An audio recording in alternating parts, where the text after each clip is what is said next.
Bonjour, bienvenue le Seigneur, soyez bénis dans le nom précieux de Jésus de Nazareth en cette belle matinée du 19 juin 2019 et qui vous comble de toutes ses grâces. Aujourd'hui, nous allons parler de la nécessité de faire une évaluation de sa vie spirituelle. Nous, en tant que chrétiens, nous avons été tous sauvés, oui, par grâce, par le Seigneur. Et depuis notre conversion, nous avons entamé une marche qui nous conduit vers le paradis. Et cette marche se fait sur un chemin qui est étroit, évidemment. Sur ce chemin, il y a beaucoup d'obstacles, beaucoup d'épreuves.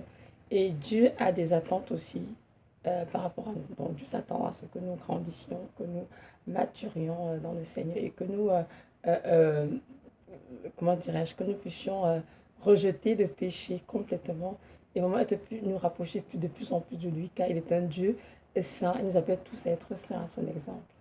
Donc, c'est important pour l'enfant de Dieu de prendre le temps de s'arrêter et de revoir sa vie spirituelle, de dire Seigneur, comment je marche avec toi, où est-ce que je suis rendu, depuis quand je suis sauvée, et c'est quoi ma vie spirituelle en fait, qu'est-ce que je reflète.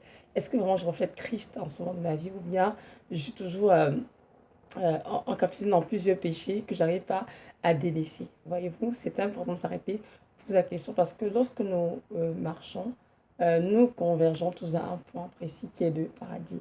Et c'est sûr que sur ce chemin, il y a un travail à faire, un travail vraiment de sanctification pour nous dévêtir les œuvres des ténèbres qui ne sont rien d'autre que le péché tout simplement, et de nous revêtir des âmes de lumière. Et pour cela, bon, justement, on lit la parole du Seigneur, de mettre en pratique afin de grandir, afin vraiment de laisser Jésus-Christ, le Saint-Esprit, former le caractère de Christ en nous, pour que nous puissions justement lui ressembler davantage. Mais que la parole, soyez parfaits comme votre Père était parfait. Donc nous marchons tous dans cette perfection qui est un processus, pardon, et nous savons tous avec la grâce de Dieu, on y parviendra tous sans exception.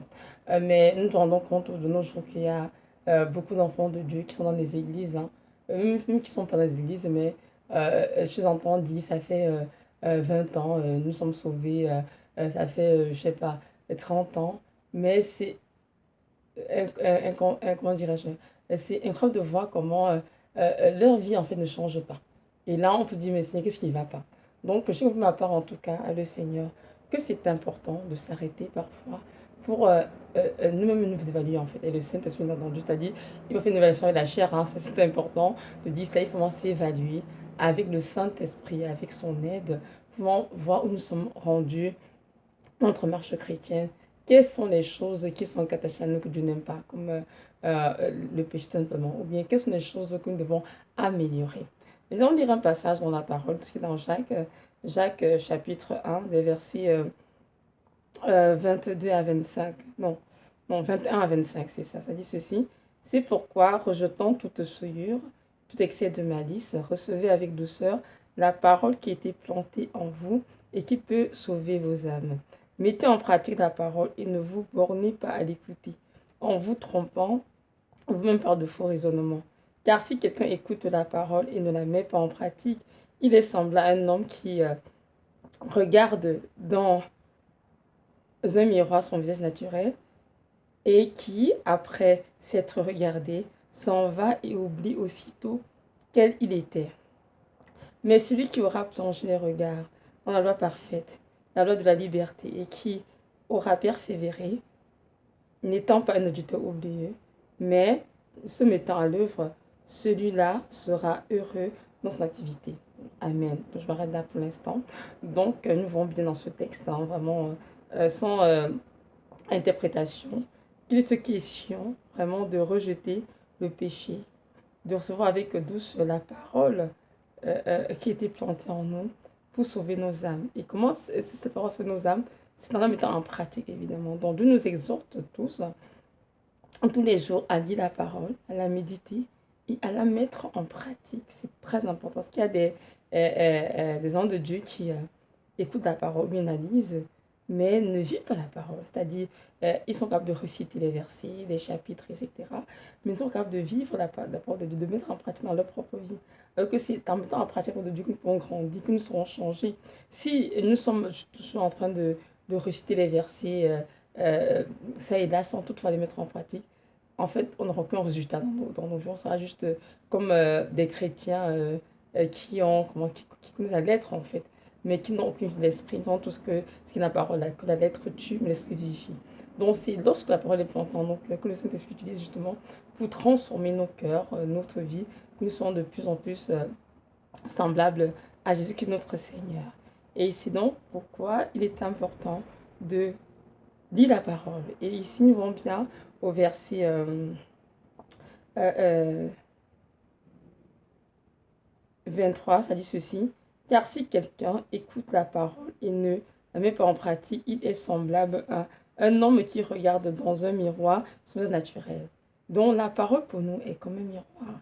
C'est-à-dire quand nous prenons dans le miroir, la salle de bain nous mirer, le matin quand on s'apprête pour aller au travail pour sortir, on se mise, si nous avons des impuretés au niveau de notre visage, on va nettoyer. Si nous sommes mal coiffés, on va essayer d'arranger la coiffure, etc. pour être, comment dire, correct de sortir. Mais si nous mirons et que nous voyons toutes ces choses, des impuretés, qui fait, on ne le fait pas, les cheveux sont comme dans tous les sens, on nous donne des arrangements avant de sortir, c'est comme si, en fait, on s'en fout, en fait, ça ne dit rien. Notre état, notre aspect physique. Mais nous devons prendre soin de notre être spirituel, comme sur notre être physique. Il y a beaucoup de femmes qui passent beaucoup de temps à prendre soin de leur peau, faire les massages, les crèmes adoucissantes, etc. Je pense que nous devons, à cette heure où nous sommes rendus, en tant qu'enfants de Dieu, prendre beaucoup de temps pour prendre sur notre âme, en fait, notre vie spirituelle. Je dis, Seigneur, quand je lis ta parole, qu'est-ce qu'il y a dans ma vie que je dois enlever? Qu'est-ce qui est dans ma vie qui ne te glorifie pas, Seigneur? Mais qu'est-ce que je fais bien, que je dois peut-être persévérer dedans? Et pour cela, nous devons donc prendre le temps, le Seigneur, tous les jours dans la parole, lire la parole et laisser la parole nous parler.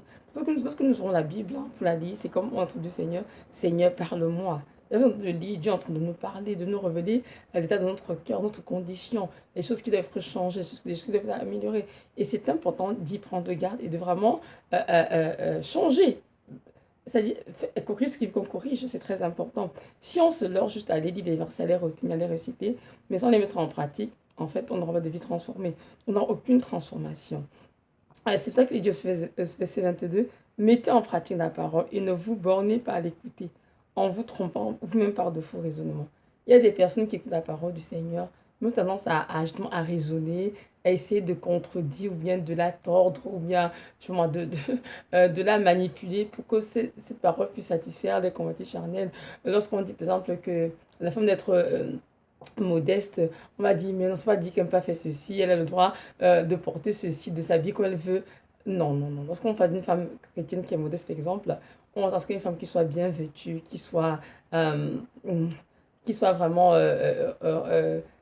bien couverte, qui est habillée décemment, évidemment, c'est sûr, et qui porte des choses qui la couvrent, en fait. Mais si nous prenons cette parole-là, vous dit que non, bien, soit c'est pas dans notre temps à nous, soit c'est le temps des Hébreux, ou bien c'est longtemps, ça fait dans trop longtemps, c'est peut-être l'actualité, et quand on se met à vivre les femmes du monde, on est en train de pécher contre le Seigneur.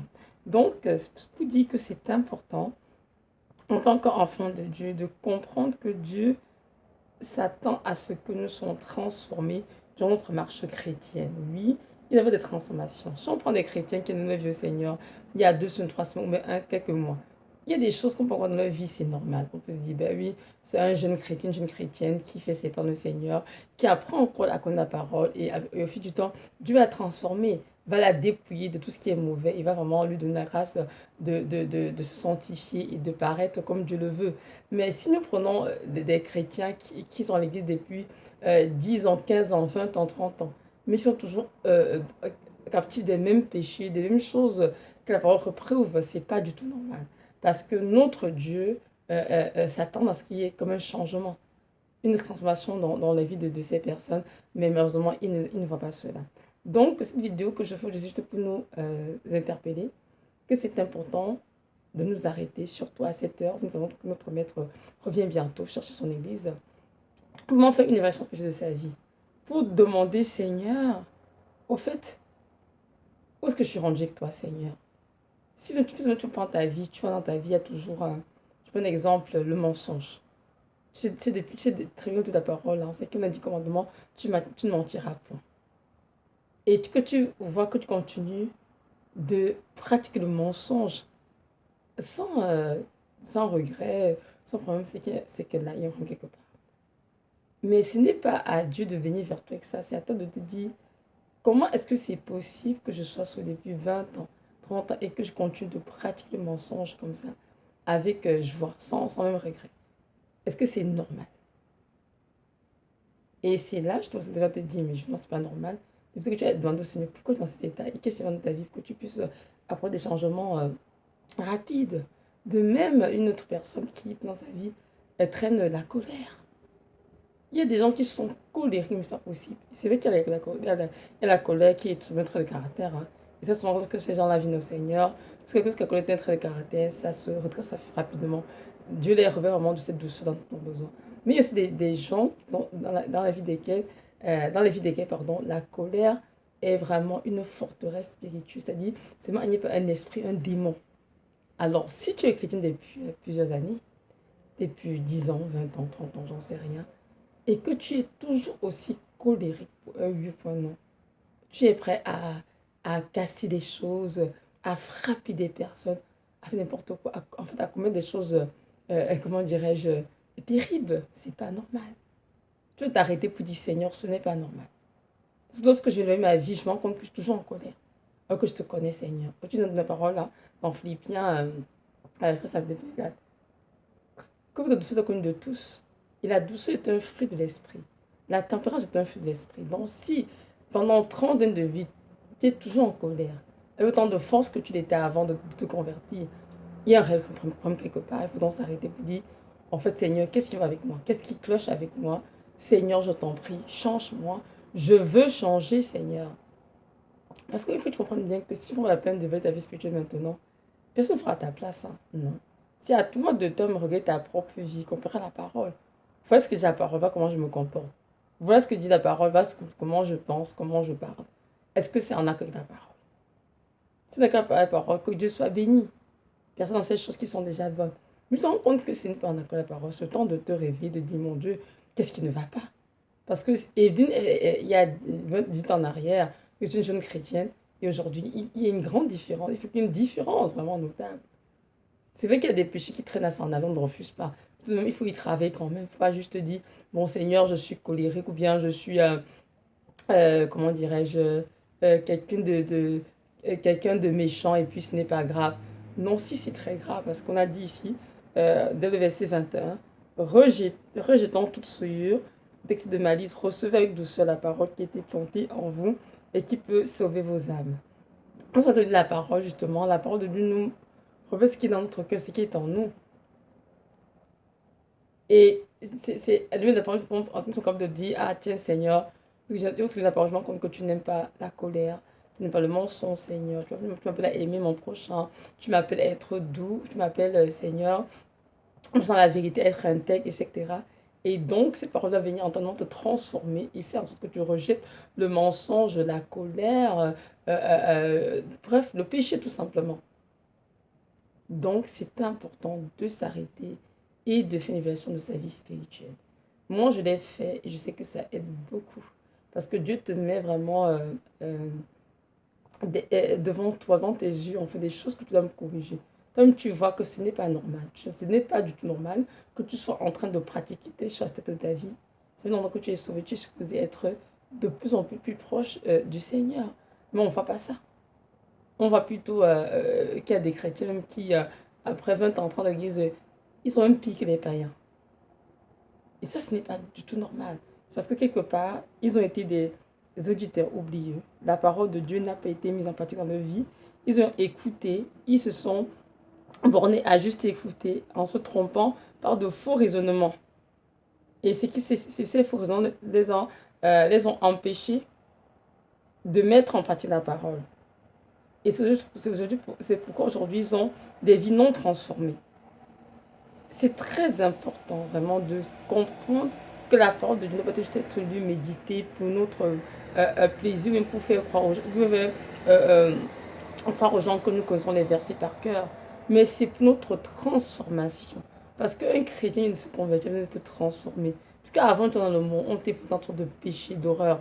Et maintenant qu'on vient en Christ, il faudrait que notre intelligence soit renouvelée au moins de la parole et que nous puissions vraiment marcher comme Christ veut que nous marchions, que nous puissions avoir des vies conformes à la parole. Donc, c'est la raison pour laquelle nous devons nous y appliquer avec beaucoup de minutie, de rigueur, dans le but de ressembler à Christ. C'est important. Alors, je t'invite, toi qui es dans ce moment, de prendre le temps avec le Saint-Esprit en prière pour éveiller ta vie spirituelle. Il faut que tu te dises, que comme tu nous dans ta vie, qu'est-ce que tu vois encore qui n'est pas normal, qui est contre ce que Dieu dit. Et il est là, toujours fidèle, présent le Seigneur pour nous aider. Tout ce qu'il dit, c'est que nous soyons saints à son exemple. Et il ne nous a jamais abandonnés, il est toujours là pour nous aider. Et si nous partons à lui avec des cœurs humbles, des cœurs sincères, il va nous aider. Il faut avoir honte. Hein. La honte n'a pas de place en ce moment. Parce qu'il s'agit de l'éternité, là. Il faut être sûr qu'on doit entrer au ciel, que Jésus revient.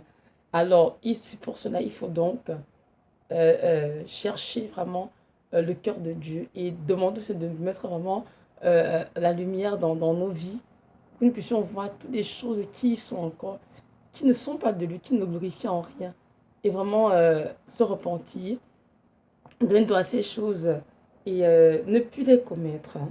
Et là, nous voyons, ici, sont dans Jacques, nous sommes ici dans le Nouveau Testament. Et même dans l'Ancien Testament, qu'est-ce que Dieu a dit à Josué? Quand nous partons lire Josué 1, verset 8. C'est la même chose qu'il a dit, hein, que ce livre de la loi soit un peu de ta bouche, médite de jour et nuit, afin d'agir finalement sur tout ce qui est écrit. C'est alors que tu auras du succès dans tes entreprises, c'est alors que tu réussiras. Donc, nous voyons bien que la voix de Dieu n'a pas changé. Elle est la même éternellement. Que ce soit pour les gens de l'Ancien Testament, que ce soit pour les gens qui sont sous la Nouvelle Alliance et le Nouveau Testament. La parole de Dieu est la même. C'est la parole de Dieu qui transforme les vies. La parole de Dieu nous lave, elle nous purifie, elle nous sanctifie.